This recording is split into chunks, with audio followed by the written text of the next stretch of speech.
I'm Inés Yábar. I am a 27-year-old activist from Peru, and I've spent the last 12 years advocating for better systems where people are understood and where their needs are fulfilled, and that can be reducing inequalities in shantytowns in Peru, or reducing plastic pollution, and then moving towards the education space.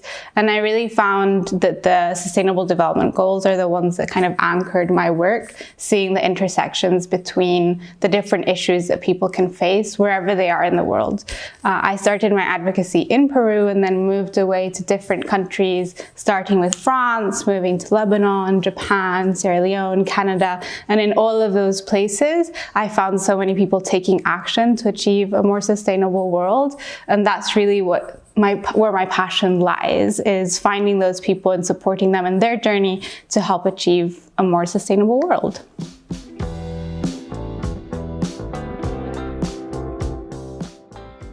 Being a young change maker is just taking action on issues that we're passionate about. And I think any young person can be a change maker and impact the community that they're in. And that could be through the private sector, the public sector, civil society, just making sure that the actions that we're taking are actions that are leading to a better world. And I've seen that in all the organizations that I've worked in, be it NGOs in my country or in others, be it with the government also in my country or in other countries, or with companies that have funded the work that we do. And I think there's a lot of power in us working together and not seeing young people as siloed from multiple processes, but actually seeing us as embedded within the processes, because we have more innovation, we have lived experiences and the different issues that we're trying to tackle. And we have a drive that many times people that are older are maybe more tired or more embedded in certain ways, and we can bring a new perspective.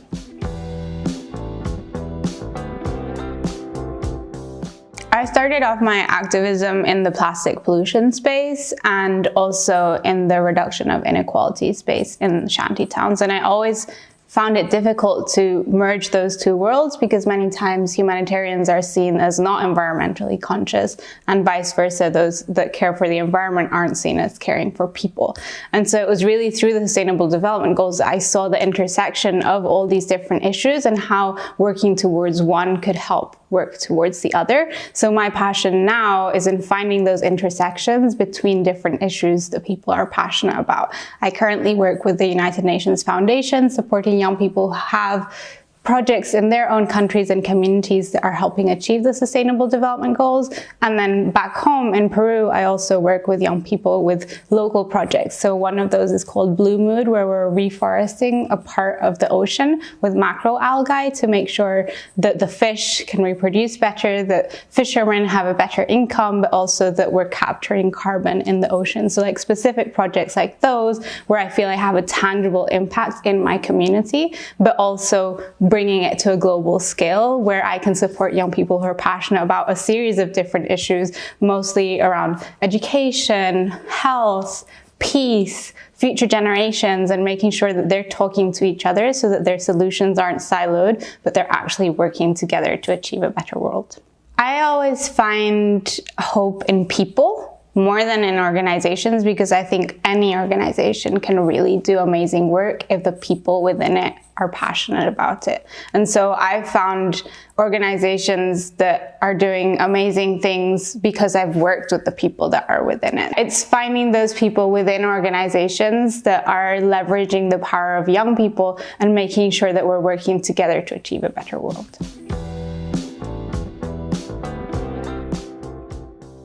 So multilateralism is the way that states engage with each other to make sure that they're listening to their different issues, but also collaborating in the ones where they find commonalities.